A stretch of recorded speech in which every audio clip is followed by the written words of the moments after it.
নমস্কার, টুকরো কথায় নতুন ভিডিও আনলাম। আজকের বিষয় বিভিন্ন ধর্মের ইভলিউশন। পৃথিবীর সৃষ্টির পর থেকে মানুষের সৃষ্টি পর্যন্ত নানা ধাপ গিয়েছে। হোমোসেপিয়েন্স এসেছে, ভারতবর্ষেও এসেছে। তখনও পৃথিবীর বিভিন্ন প্রান্তে টুকরো টুকরোভাবে ছোট ছোট গোষ্ঠী করে থাকছে। তাদের প্রয়োজনে যা যা প্রকৃতি থেকে পাচ্ছে তার থেকে সরঞ্জাম নিয়ে নিজের নিজের মতো কালচার তৈরি হচ্ছে বা সভ্যতা তৈরি হচ্ছে। কৃষিকাজ শিখছে, আস্তে আস্তে বেঁচে থাকার তাগিদে যা কিছু অ্যাবজর্ব করার সব তারা করতে শিখছে। এই বেঁচে থাকার জন্যই যা কিছু করা, নিজের অস্তিত্ব টিকিয়ে রাখার জন্য যা কিছু করা, সেটাই ধর্ম। এটাই কিন্তু বারবার করে বিভিন্ন ধর্মগ্রন্থে হোক বা আমাদের বিশেষ করে হিন্দু ধর্মগ্রন্থে আমরা পেয়েছি। ধর্ম কি? ধর্ম হলো যা ধারণ করে রাখে, মানে আমাদেরকে আমাদের চারপাশের সঙ্গে সামঞ্জস্য রেখে বেঁচে থাকতে বা টিকে থাকতে সাহায্য করে। তাহলে এই ধর্ম জিনিসটা আসলো প্রথম, মানুষ এসেই তো এই ধর্ম এত বিভিন্ন রকম, আমরা এখন ধর্ম বলতে যা বুঝি বিভিন্ন সম্প্রদায়, সেটা ছিল না। কোনো ধর্ম ভেদাভেদও ছিল না। মানুষই রয়েছে বিভিন্ন জায়গার আলাদা আলাদা গোষ্ঠী। এক গোষ্ঠী থেকে অন্য গোষ্ঠীতে তারা যাতায়াত করে, ব্যবসার জন্য হোক বা অন্য লেনদেনের জন্য। এমনকি তাদের মধ্যে বৈবাহিক সম্পর্কও হয়। দূর দূরান্তে গিয়ে তারা বসবাস করতে শুরু করে।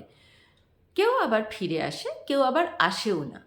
তখন কিন্তু কোনো ধর্মের হানাহানি ছিল না।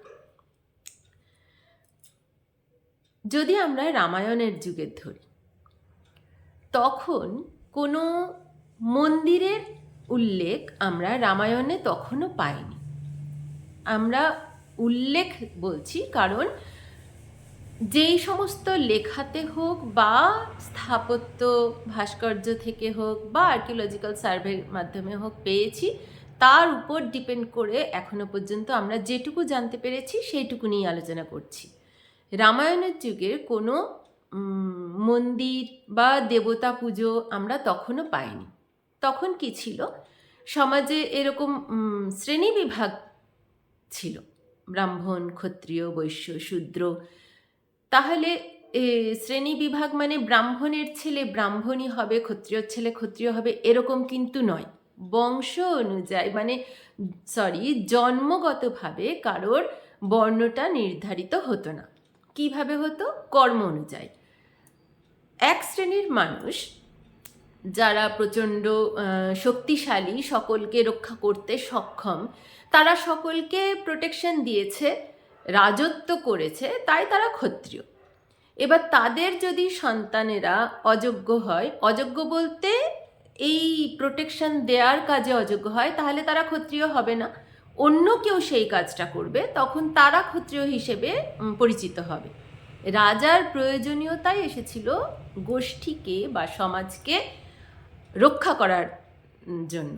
আর শুধু রক্ষা করলেই হবে না, বহিঃশত্রুর সঙ্গে ভিতরেও যাতে ডিসিপ্লিন থাকে, সব রকম রুলস মেনে চলে, তাই এইটা ঠিক করার জন্য রাজার প্রয়োজনীয়তা আসে। তখন ছিল রাজা মানেই ন্যায়।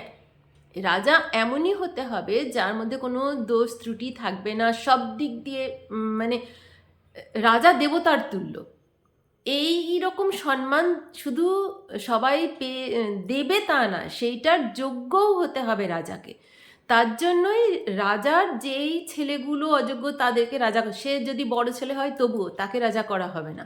যোগ্য পুত্রের আশায় তারা অপেক্ষা করত, নিজের না থাকলে অন্য কারোর থেকে সেই যোগ্য পুত্র এনে রাজা করা হতো। যেমন কিনা আমরা দেখি রামচন্দ্রকে, এরকম রাজা হতে হবে যে নিজের জীবনকেও স্যাক্রিফাইস করবে। তখনও আর আরেকটা বর্ণ কারা?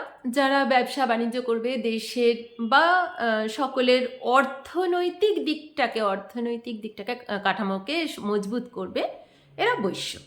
বিভিন্নভাবে এরা বাইরে ব্যবসা করবে বা ভিতরেও হোক এরা অর্থনৈতিক দিক সামলাবে, তাই এরা বৈশ্য। আর শূদ্র কারা?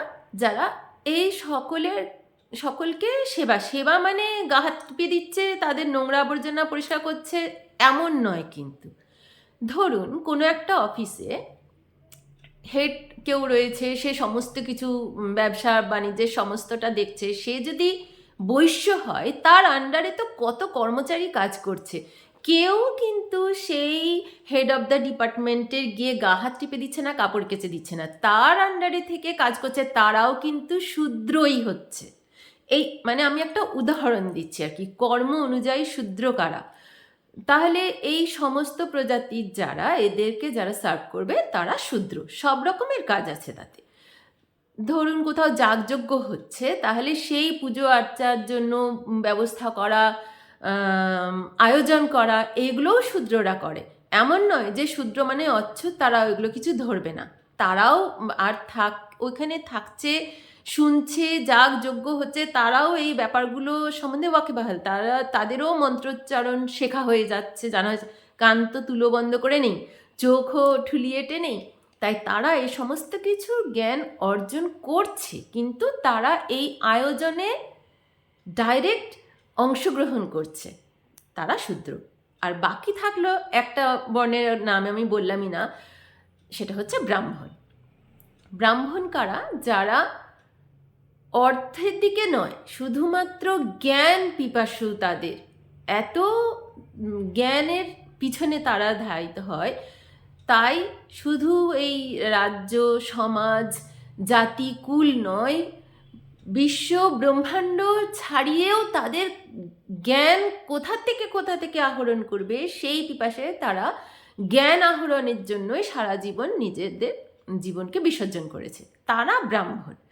সেই কাজে বিভিন্ন পুঁথিপাঠ, বেদপাঠ বা যাগযজ্ঞ যা কিছু তখন ছিল, এই কর্মকাণ্ডগুলো করত, তার সঙ্গে শিক্ষা গ্রহণ, আরও শিক্ষা গ্রহণ, আরও শিক্ষা গ্রহণ, এই ছিল তাদের জীবন। এই কারণেই আমরা বেশ অত মানে প্রচুর যুগ যুগ বছর আগের দরকার নেই, আমরা যদি কয়েকশো বছর আগেও দেখি, তখনও কিন্তু ব্রাহ্মণ মানে দরিদ্র ব্রাহ্মণ জানতাম, তারা অর্থের দিকে অতটা ঝোঁক নেই। এই কারণে এবার কোনো ব্রাহ্মণের ছেলে, সে যদি জ্ঞান অর্জনে অত ইন্টারেস্ট নেই, বা তার ইন্টারেস্ট অন্যদিকে, যুদ্ধ করবে বা ব্যবসা করবে, তখন সে ইচ্ছে হলে ক্ষত্রিয় বা বৈশ্যও হতে পারত, বা যদি এদের কোনো কাজ সার্ভ করে যাচ্ছে সে শূদ্রও হতে পারত। তাহলে কর্ম অনুযায়ী বর্ণ, জন্মসূত্রে নয়। এবার দীর্ঘদিন ধরে একই, ধরুন একজন ফ্যামিলিতে বাবা ডাক্তার, মা ডাক্তার, তাদের ইচ্ছা আমাদের ছেলেও বেশ মেডিকেল নিয়েই পড়বে, আর সে বাড়িতে ওই পরিবেশটাও পাচ্ছে, তারা ওইটা দেখে দেখে শিখছে, ডাক্তারের ছেলে ডাক্তারি হয়ে যাচ্ছে। আবার কোনো ব্যবসাদার পরিবার, ব্যবসায়ী পরিবার, তাদের ফ্যামিলি একটা ব্যবসা রয়েছে, তারা চালাচ্ছে, ছেলে মেয়েরাও যখন একটু একটু বড় হচ্ছে বাবা মার সঙ্গে, তারাও সেই ব্যবসায় অংশগ্রহণ করে কন্টিনিউ তারা বংশ পরম্পরায় একই ব্যবসা চালিয়ে যাচ্ছে। তাহলে কি সেটা তাদের জাতি বা বর্ণ আলাদা? এমন নয়, কিন্তু থাকতে থাকতে ওই পরিবেশটা পেয়ে এইরকমই হয় যে যুগ যুগ ধরে বিভিন্ন রাজার পরিবারের যারা, তারা ওইগুলোই শেখে, যুদ্ধ শেখে, কিভাবে বডি বিল্ডিং করতে হয়, কিভাবে আমাকে দেশ শাসন করতে হবে, অ্যাডমিনিস্ট্রেটিভ দিকগুলো সেগুলো শেখে, তাই তারাই ওই বিষয়ে পারদর্শী হয়, তখন তারা ওইটাতে রুল করতে শুরু করে, মাস্টার হয়ে যায়।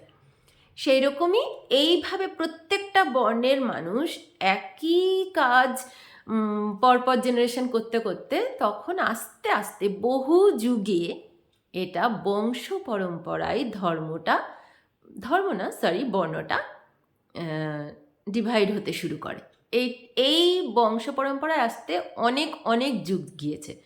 রামায়ণ থেকে মহাভারতে এসেছি, তখনও কিন্তু আমরা এই বংশ পরম্পরায় বর্ণ নির্ধারিত নয়। তখনও বৈবাহিক সম্পর্ক তো ব্রাহ্মণের কন্যার সঙ্গে ক্ষত্রিয়র পুত্রের, বা বৈশ্যের বা শূদ্র সঙ্গে ব্রাহ্মণের বা ক্ষত্রিয়ের বিয়ে হচ্ছে, এরকম আমরা উদাহরণ ভুরি ভুরি পেয়েছি। তাই উদাহরণ পাচ্ছি, আর সেগুলো সমাজে প্রহিবিটেড নয়। তার মানে তখনও এইরকম বর্ণ বিশ্লেষণ ছিল না। এবারে এতক্ষণ বর্ণ টর্ণ এত সব বলছি, ধর্ম কোথাও বলছি না।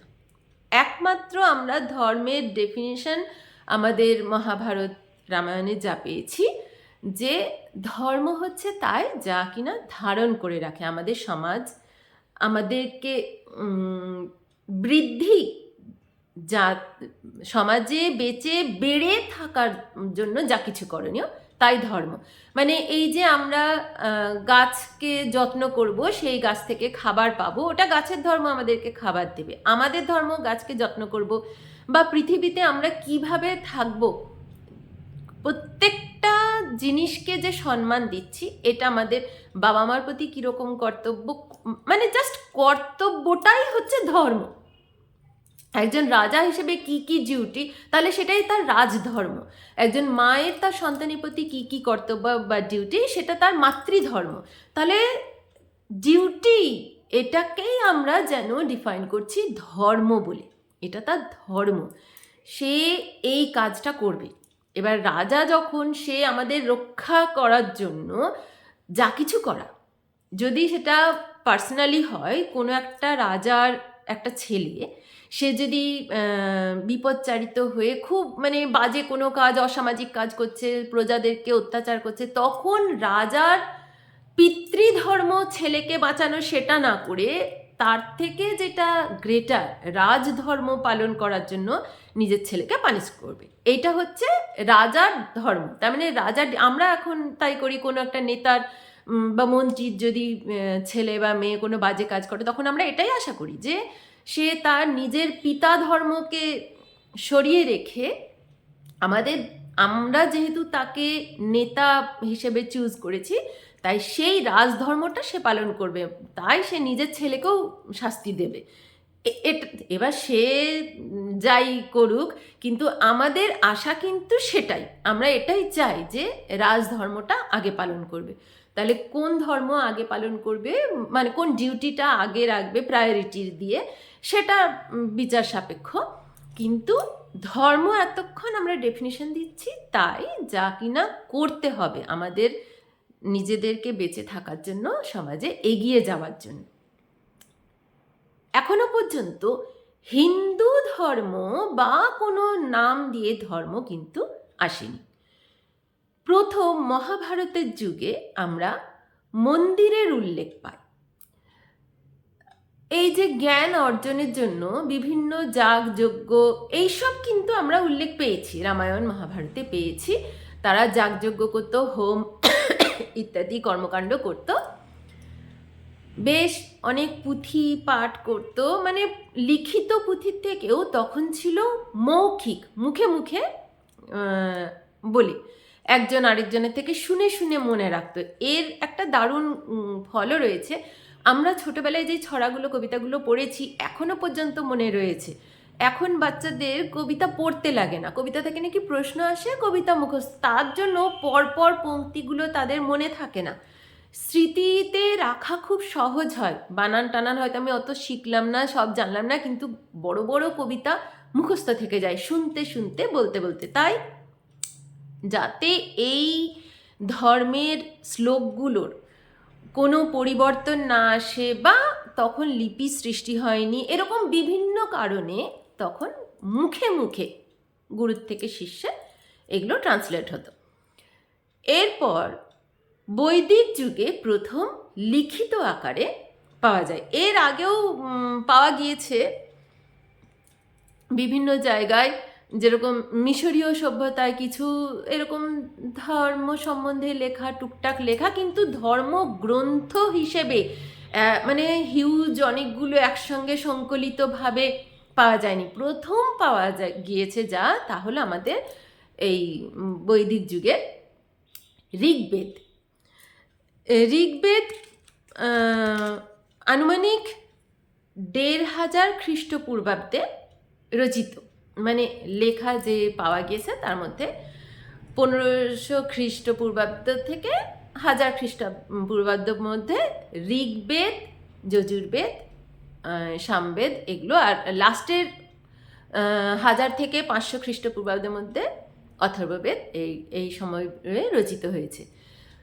বেদব্যাস বেদকে সংকলন করেন, এটা আমরা জানি, কিন্তু তার শিষ্যরা এক একজন দায়িত্ব নিয়ে এক একটা বেদ রচনা করেছিলেন। এই বেদের মধ্যে কি রয়েছে? ঋগ্বেদের মধ্যে বিভিন্ন দেবতাদের, মানে তখন দেবতা কার আরাধনা করছে, এই সময় বিভিন্ন সময় যেরকম রাম কৃষ্ণ এরা এসেছেন, এরা মানে তো আমরা এখন বলছি যে স্বয়ং অবতার এসেছিলেন বিষ্ণু, কিন্তু তখন যখন যেই সময়ে তারা জন্মেছে তখন তো মানুষ তাকে ভগবান বলে বসেছিল না। দুর্যোধন না হলে কি কৃষ্ণের সঙ্গে ওরকম লড়াই করতো না? রাবণ করতো, আর তাচ্ছিল্য করতে রামকে আমার সঙ্গে কি যুদ্ধ করবে, এরকম তারা তো জানতো না। পরবর্তীকালে এটা হয়েছে যে তিনি স্বয়ং নারায়ণ এসেছিলেন। তাই কার পুজো করতেন, কার আরাধনা করতেন? প্রথম সিন্ধু সভ্যতার যুগে, মানে 5000 বছর খ্রিস্টপূর্বাব্দে, 5000 বছর আগে সিন্ধু সভ্যতার সময় আমরা পাচ্ছি কিছু শিবের পশুপতির মূর্তি, মাতৃমূর্তি, তারা মাতৃদেবী আরাধনা করতেন। বৈদিক যুগে বিভিন্ন প্রাকৃতিক ঘটনাকে সিম্বলাইজ করে দেবতা, যেমন অগ্নিদেব, বরুণ দেব, সূর্যদেব, বায়ু, এইরকম মানে প্রকৃতির বিভিন্ন রূপকে দেবতা মেনে তাদের আরাধনা করার জন্য, তাদের সন্তুষ্ট করার জন্য বিভিন্ন শ্লোক মন্ত্র উচ্চারিত হতো। মানে প্রকৃতি থেকেই আমরা সব পাচ্ছি, তাই সেই প্রকৃতির পূজা, এক কথায় প্রকৃতির আরাধনা করা। এই বৃষ্টি ঠিক মতো না হলে আমাদের চাষবাসে ক্ষতি, বায়ু যদি উল্টোপাল্টা দিকে বয় তখন তো বৃষ্টি সমস্তই মানে নিয়মটা, ডিসিপ্লিনটা ভেঙে যাবে। সূর্য থেকেই সমস্ত শক্তি আমরা পাচ্ছি, পৃথিবী আমাদের মা, পৃথিবী থেকে পাচ্ছি, মানে সবটাই যদি দেখি, ব্যাখ্যা করি, আমাদের প্রত্যেকটা দেবদেবীর যে কনসেপ্ট, তা হচ্ছে প্রকৃতিকে পুজো করা। তাকেই আমরা যেহেতু মানুষ, তাই আমরা দেবতা কীরকম কল্পনা করব? মানুষের মতনই চেহারা তার হবে, বড়জোর তার দুটো জায়গায় 4টে হাত, কারো বা 3টে মাথা, 4টে মাথা, এরকম দিয়ে দেবতার শরীর কিন্তু আমরা মানুষের মতো, আবার কিছু কিছু ক্ষেত্রে অন্যান্য পশু, মানে আমাদের দেখা বিভিন্ন পশুর সঙ্গে তুলনা করে। এখানে একটা মানে বিশাল ইন্টারেস্টিং ব্যাপার, কোন দেবতা কীরকম ক্ষমতা বা কীরকম তার স্ট্রাকচার হবে, তার অস্ত্র কী থাকবে, বা তার গায়ের রং কীরকম হবে, এগুলো ঋষিমুনিরা ঠিক করেছিলেন বিষ্ণুকে বিশ্ব ব্রহ্মাণ্ডের প্রতীক হিসাবে। তাই এবার বিশ্ব ব্রহ্মাণ্ড, আকাশ আমরা তো নীল নীল দেখি, তাই তার গায়ের রং নীল রঙের। এইরকমভাবে এবার দেবতাদের ইভ্যালুয়েশনটা আমি একটা পরে এপিসোড করবো, আজকে আমি ধর্ম নিয়ে বলছি। যাই হোক, তাহলে বৈদিক যুগের থেকে আমরা ধর্মগ্রন্থ, বিভিন্ন বেদ, পুরাণ, রামায়ণ মহাভারত থেকে আরণ্যক, ব্রাহ্মণ, এগুলো আমরা পাই। ঋগ্বেদ তো বিভিন্ন দেবদেবীর আরাধনা উৎসর্গ করে শ্লোকগুলো। যজুর্বেদে আছে বিভিন্ন দেবদেবীর জন্য যে যাগযজ্ঞ করা হচ্ছে, সেই যজ্ঞের নিয়মাবলী। এরপর সামবেদে সামগান, মানে ওই মন্ত্রগুলোই গান আকারে, রিদম, আমাদের যত কিছু সঙ্গীত সমস্ত কিন্তু মূল সামবেদ থেকে এসেছে, সামবেদ। আর অথর্ববেদে রয়েছে লোক ধর্ম, বিভিন্ন সাধারণ লোকের জন্য, আর বিভিন্ন চিকিৎসাবিদ্যা, জাদু টোনা, এরকম কিছু শাস্ত্র। এরপর রয়েছে ব্রাহ্মণ, সেখানে বিভিন্ন বেদের ব্যাখ্যা আর যজ্ঞের পদ্ধতির ব্যাখ্যা করেছে। আর আরণ্যকে কি রয়েছে? অরণ্যে বসবাসকারী বিভিন্ন ঋষিমুনিদের জীবনযাত্রা, তাদের জ্ঞান অর্জন, সেই সব নিয়ে আলোচনা। এগুলো তো হলো বৈদিক যুগে। এরও পরে প্রায় 563 খ্রিস্টপূর্বাব্দে জন্ম হয় গৌতম বুদ্ধের, নেপালের লুম্বিনীতে। সেখানে জন্মানোর পর তিনি চলে আসেন বৌদ্ধগয়াতে, সেখানে সিদ্ধি লাভ করেন। তারপরে বুদ্ধ ধর্ম প্রচারিত হয়। সেখান থেকে পরে ত্রিপিটক বৌদ্ধদের ধর্মগ্রন্থ। গুপ্ত যুগ থেকে মানে গুপ্ত যুগেই প্রধান ত্রিপিটক একটা অশোকের সময়ে আর কি ত্রিপিটক একটা সম্পূর্ণ ধর্মগ্রন্থ হিসেবে প্রকাশ পায়। তাহলে বৈদিক যুগ পর্যন্ত আমরা বিভিন্ন আমাদের বেদ পুরাণ এগুলো পেয়ে গিয়েছি, তারপরে গুপ্ত যুগের এসে আমরা ত্রিপিটক পাচ্ছি, বৌদ্ধ ধর্মগ্রন্থ। কিন্তু গৌতম বুদ্ধ এসেছেন প্রায় খ্রিস্টপূর্ব 563 সময়।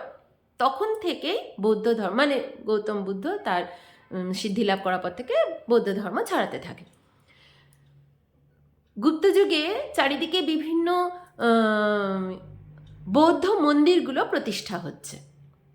হিন্দু মন্দিরের সংখ্যা খুবই কম, এদিক ওদিকে একটা খুবই কম। পাণ্ডবদের প্রতিষ্ঠিত কিছু মন্দির আমরা পেয়ে থাকি, মহাভারতে উল্লেখ, যেরকম মানালিতে রয়েছে হিড়িম্বা মন্দির, তারপর গঙ্গেশ্বর গুজরাতে গন্ধেশ্বরী মন্দির, পঞ্চপাণ্ডব হচ্ছে কেরলে পঞ্চপাণ্ডব, অগরনাথ মন্দির হচ্ছে মিরাটে, আর অম্বাবাই কোলাপুরে, মহারাষ্ট্রে কোলাপুরে অম্বাবাই মানে লক্ষ্মীর একটা রূপ অম্বা দেবী, তার থেকেই নাম অম্বাবাই থেকে মুম্বাই এরকম নাম এসছে আর কি।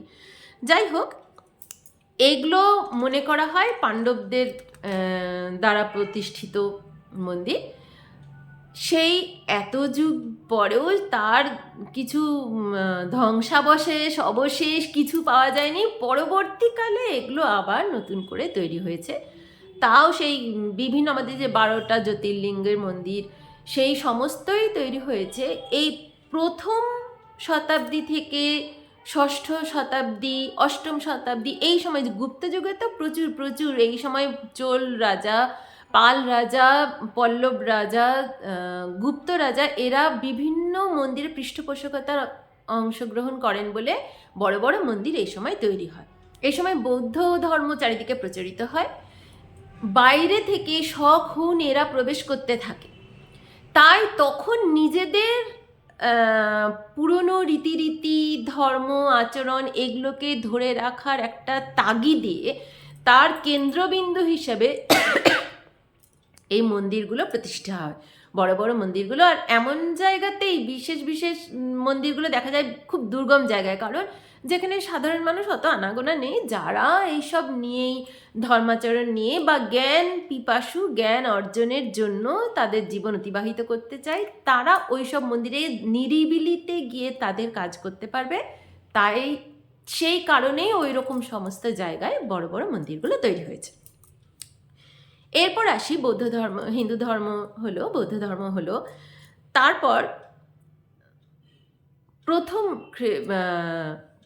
এই হিন্দু ধর্ম বৌদ্ধ ধর্ম যখন চলছে, তখনই প্রায় 1400 খ্রিস্টপূর্বাব্দে মিশরে মসি তিনি জন্মগ্রহণ করেছিলেন। তিনি মিশরীয়দের দাসত্ব থেকে ইসরায়েলিদের মুক্ত করেন। তিনি আব্রাহামিক এক ঈশ্বরবাদী ধর্মে বিশ্বাসী ছিলেন।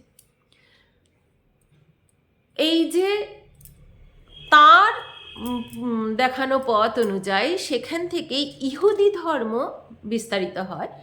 এবার সেই ইহুদি ধর্ম থেকেই পরবর্তীকালে যীশুখ্রিস্টের জন্ম হয় খ্রিস্টপূর্ব 6ষ্ঠ শতকে, কেউ মনে করে খ্রিস্টপূর্ব 4র্থ শতকে। একটা আশ্চর্য, যীশুখ্রিস্টের জন্ম থেকে আমরা খ্রিস্টাব্দ গণনা শুরু করেছি, অথচ তাহলে তো আমাদের যীশুখ্রিস্টের জন্ম সালটাই হওয়া উচিত ছিল 1, তা হয়নি। খ্রিস্টপূর্বাব্দ 6 অথবা 4-এ যীশুখ্রিস্টের জন্মেছেন, তার 5 থেকে 6 বছর পর আর কি খ্রিস্টাব্দ গণনা শুরু হয়েছে। আর 25শে ডিসেম্বর বছরের শেষে, এটাও একটা মজাদার ব্যাপার, আমি পরবর্তীকালে আলোচনা করব। যীশুখ্রিস্টের জন্ম তারিখ কিন্তু বাইবেলে উল্লেখ নেই, এটা পরে প্রচলিত হয়েছে 25শে ডিসেম্বর যীশুখ্রিস্টের জন্ম বলে সেইটা পালন করা শুরু হয়েছে বছরের শেষ আবার। যাই হোক, যীশুখ্রিস্ট আনুমানিক 33-34 বছর বয়সে, মানে খ্রিস্টাব্দ 33 বা 30 থেকে 33-এর মধ্যে এপ্রিল মাসে ক্রুশবিদ্ধ হয়ে দেহ রাখেন। তারপর তার ভক্তরা বা তার মতাদর্শীরা পরবর্তীকালে খ্রিস্ট ধর্ম প্রচলন করে। এরপরে ওই ইহুদি থেকেই খ্রিস্ট ধর্ম আসে একটা শাখা হিসেবে। তারা কিন্তু ওই এক ঈশ্বরবাদ আব্রাহামিক ধর্ম থেকেই এই একটা ব্রাঞ্চ বেরিয়ে যাচ্ছে। ওল্ড টেস্টামেন্ট যেগুলো সেগুলো ওই মুসা ইহুদি ধর্ম থেকে ওই সম্বন্ধে আলোচনা, সেটা হিব্রু ভাষায় লেখা। এরপরে বাইবেল পরে, তারও অনেক পরে নিউ টেস্টামেন্টে বাইবেল পরে। বাইবেলের ওল্ড টেস্টামেন্ট যেটা, সেটা হিব্রু ভাষায় লেখা, আর যেটা নিউ টেস্টামেন্ট সেটা কোয়েন গ্রিক ভাষায় লেখা। এরপরে প্রায় সপ্তদশ শতকে, সপ্তম শতকে, মানে 570 খ্রিস্টাব্দে হজরত মুহাম্মদের জন্ম। হজরত মুহাম্মদ 623 খ্রিস্টাব্দে আবার দেহ রাখেন। তিনি ওই ইহুদি আর খ্রিস্ট ধর্ম দ্বারা প্রভাবিত হয়ে আরেকটু মডিফাই হয়ে নতুন একটা ধর্মমত প্রচার করে। তাকে যারা ফলো করে তারা ইসলাম ধর্ম প্রচলন করেন। তাহলে একদম নবীনতম ধর্ম হচ্ছে ইসলাম ধর্ম। এই ধর্মের ধর্মগ্রন্থ কোরআন, সেটা ধ্রুপদী আরবিক ভাষায় লেখা। এই যে পর আসছে, আমরা এখন ধর্ম বলছি। এতদিন প্রথম যখন বলছিলাম ধর্ম কি, যা আমাদের ডিউটি, আমরা বেঁচে থাকার জন্য, বাঁচা বাড়ার জন্য যাই করব তাই ধর্ম। এখন কিন্তু এই সম্প্রদায় বা গোষ্ঠীগুলো যে আলাদা আলাদা বেরিয়ে আসছে একটা একটা করে, তাকেই আমরা ধর্ম বলছি। আসলে কিন্তু এগুলো কোনো ধর্ম না। ধর্ম মানে, আসলে ধর্ম না এই কথাটাও আমার না। ধর্ম ফার্স্ট ডেফিনিশন যা, সেটা হচ্ছে যে মানুষের বেঁচে থাকার জন্য, বাঁচা বাড়ার জন্য যা করণীয় তাই ধর্ম। সেখানে কিন্তু বিশেষ করে যেই ডিউটিটা পালন করবে তার আলাদা আলাদা করে রুলস বলা রয়েছে। মানে যে রাজধর্ম পালন করবে, রাজা হবে, তার জন্য আলাদা রুলস।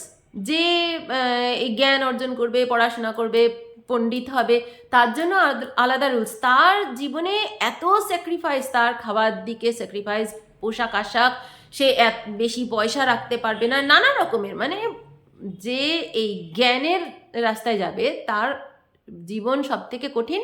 আর সে যেই যদি কেউ ভুল দোষ ত্রুটি করে, তার যে পানিশমেন্ট সব থেকে বড়।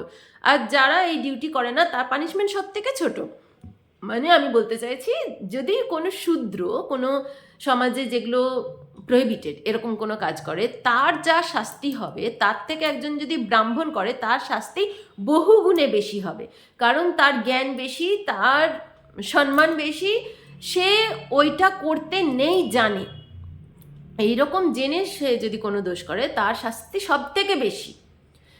এইরকমভাবেই কার কি ডিউটি যেরকম ভাগ করা, কার কি শাস্তি সেটাও ভাগ করা রয়েছে। তাহলে তখন ধর্মের কনসেপ্টটা এটা। এরপর এই পালন করতে গিয়েই যখন যার যেরকম মনে হয়েছে যে এর সঙ্গে এটা করব, যার ভৌগোলিক পরিস্থিতি, সামাজিক পরিস্থিতি সবকে মিলিয়ে মাঝে মাঝে রেকটিফাই করতে হয় নিজেদের। আমাদেরও করি, আমাদের সংবিধানের সংশোধন যেরকম হয়, তাহলে কখনো যদি মনে হয় যে এটা সংশোধন করবে, এটা সংযোজন করবে, করে যদি আলাদা গোষ্ঠী সে আলাদা মতো করে, সেটা আলাদা ধর্ম কি করে হয়ে যায়? সেগুলো তো তাদের মত, এগুলো সব মত, হিন্দু মত, বৌদ্ধ মত, খ্রিস্ট মত, ঈশাই মত, কিন্তু ধর্ম নয়। ধর্ম হচ্ছে তাই যা বেঁচে বেড়ে আরও এগিয়ে যেতে সাহায্য করে।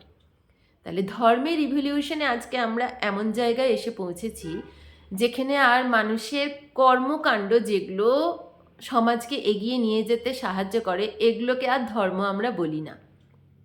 আমরা সেটাকেই ধর্ম বলি কে কোন সম্প্রদায় ভুক্ত হয়ে সেই সম্প্রদায়ের পার্টিকুলার কিছু রিচুয়ালসকে ফলো করাই ধর্মের গণ্ডির মধ্যে আমরা আমাদের অজ্ঞতার কারণে এনেছি। তাহলে ধর্ম আর এই রিচুয়ালস অনেক অনেক আকাশ পাতাল ডিফারেন্স রয়েছে। এটা আমরা জানতে পারবো যে ধর্ম সম্বন্ধে বা তার ইভলিউশন সম্বন্ধে খানিকটা একটু মনে আনতে পারি। ধন্যবাদ, ভালো থাকবেন।